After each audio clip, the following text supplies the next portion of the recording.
Ladies and gentlemen, before I move on to my arguments, here's what lacking from the government side of the house. They actually never explained to us how exactly when they change the institutional system, it can have a radical change to the police that are racist at the very first place. Or for example, the example that they took is Bronx, for example, where suddenly they can actually reduce the crime rate in Bronx, whereas in Bronx, it is actually the crime rate it is caused by the homeless people doesn't have any capital to be able to get the food at the very first place, and not about the black people in the first place.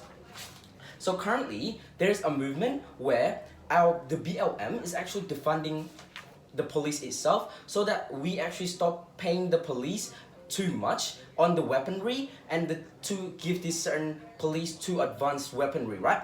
Whereas we actually reduces the police's job by the low-level offense is not actually for them to actually solve.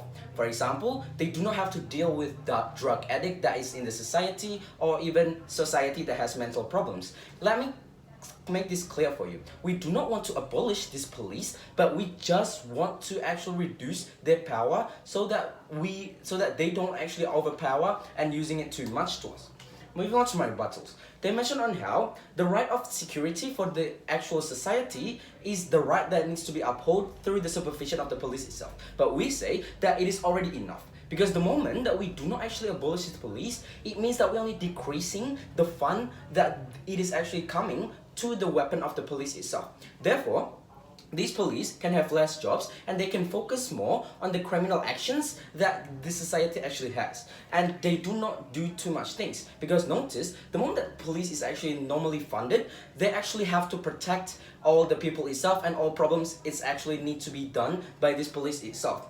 And notice that many problems isn't actually for the police to actually solve at the very first place. For example, drug addict, social problems, mental health, and so on and so far, right? Therefore, in order to make the police's job more effective and actually more direct to the people and criminals, it's also certain the moment that we actually decrease their job will be more effective and more focused. But even if that we actually decrease the number of police, we say that it is okay. Why? Because we actually allocate the money to improve the community so that it can actually directly protect the society in its own, and also to cure the problem from the root itself. Because the problem that the criminals itself, it is because the society doesn't have the capital to be able to gain a sustainable job and education, so on and so forth.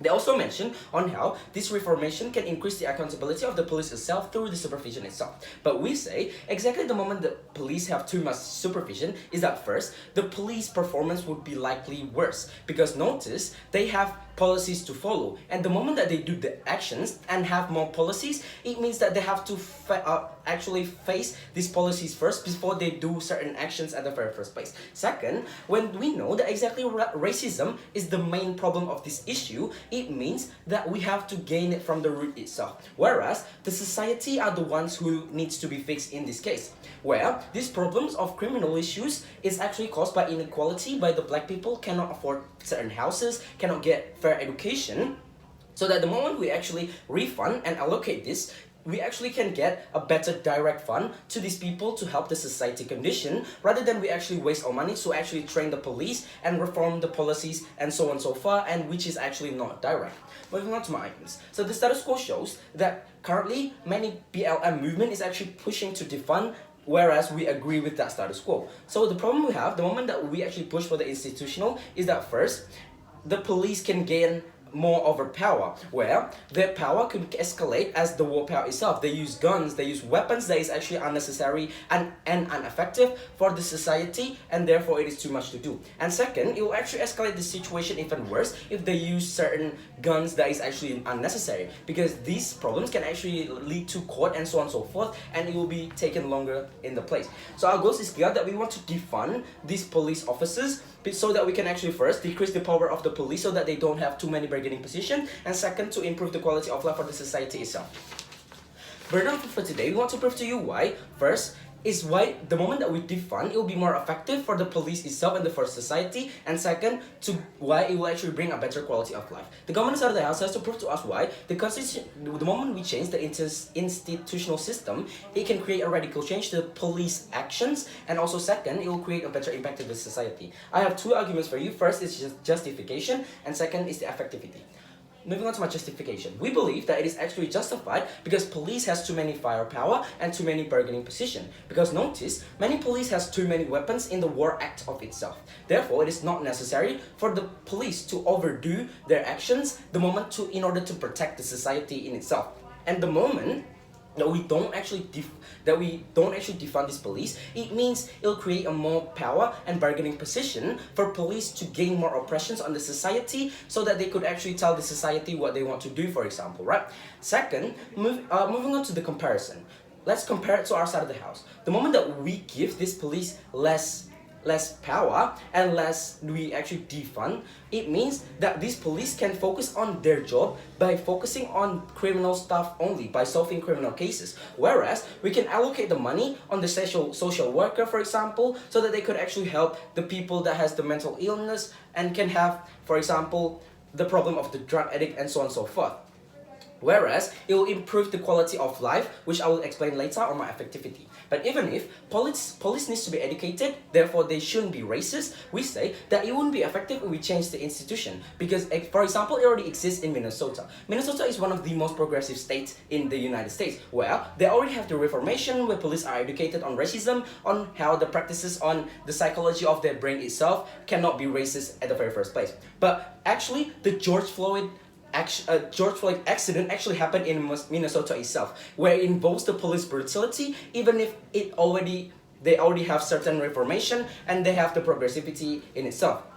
And moreover, in Minnesota, the cases that many society killed by police is actually 15 until 20, and this case is from 2000 and 2020, right? Whereas we believe that the likelihood of succeeding the moment that we actually change the institutional, it will be really low, because the police would have the tendency to have more bargaining position and more oppressions and police brutality to these people of the society.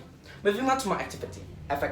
We believe that it will be more effective because we can actually improve the quality of life of the society directly. Meaning, the problem that we have in United States is actually racism, where the society that is black, for example, they can't have the proper houses, proper education, and proper actually facilities to be able for them to educate their students, the child, for example.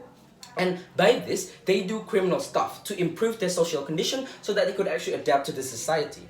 Therefore, the moment that they don't focus, the moment that we focus on this to happen, it means that the police doesn't have to do more criminal stuff and actions that these people already do. The moment that we allocate the money to fund houses, for example, or have program for students after school, it's clear that these students have certain activities to do rather than we actually need to supervise them on their everyday life, or meaning that we already have a clear knowledge on what these people already do.